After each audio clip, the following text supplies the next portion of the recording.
Hello everyone, good evening to all of you. Once again, welcome back on my YouTube channel Learn with Concept by Archana Vishwakarma. Now it's me signing in. Hope you all are good.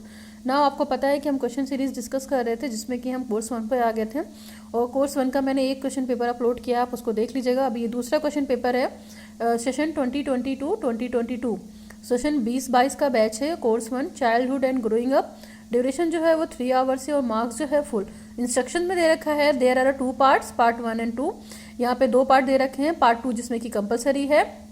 Part 1 having the 9 question among which you are instructed to answer any 4 question.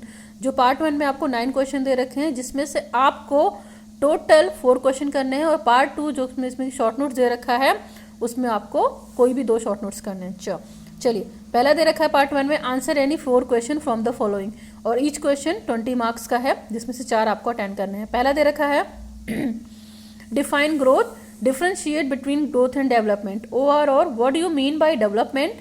Elaborate the chief principles of growth and development. यहाँ पे पहले question में option दे रखा है, या तो आप पहला क्वेश्चन करिए और लिख के दिया वो दूसरा क्वेश्चन करिए.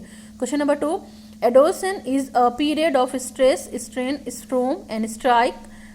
Discuss the statement. Number 3, what do you understand by the personality? Describe the factors influencing personality. OR explain the Sigmund Freud psychoanalytic theory of personality.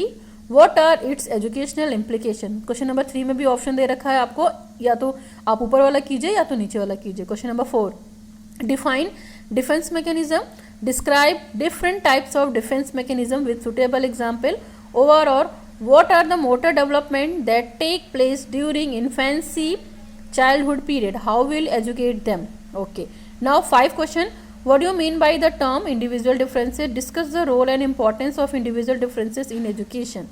Question number 6, what do you understand by intelligence? Discuss the Guilford model of intelligence and its educational implication. Question number 7, what do you understand by gifted children? Discuss its characteristics and the role of teacher in enhancing maximum learning in the classroom. Now question number 8, what is creativity? Illustrate its process and the role of teacher in fostering creativity in children. Question number 9, explain the influences of heredity and environment on the child's education and the development. Part 1 में 9 question है जिसमें से आपको 4 करने हैं और उसमें भी आपको ऑप्शन दे रखा है. Now part 2, answer any 2 question. ये जो शॉर्ट नोट दे रखा है वो 10 मार्क्स का है, जो लॉन्ग क्वेश्चन है वो 20 मार्क्स का है. Kettles 16 PF. बी दे रखा है causes of maladjustment and the characteristics of mentally healthy person. C दे रखा है Spearman 2 factor theory of intelligent. D दे रखा है कॉजेस बैकवर्ड चिल्ड्रन और स्लो लर्नर. चलिए, क्वेश्चन पेपर आपको हेल्प करेगा आपके यूनिवर्सिटी एग्जाम्स के लिए. So thanks for watching the video. Now signing off learn with concept by Archana Vishwakarma.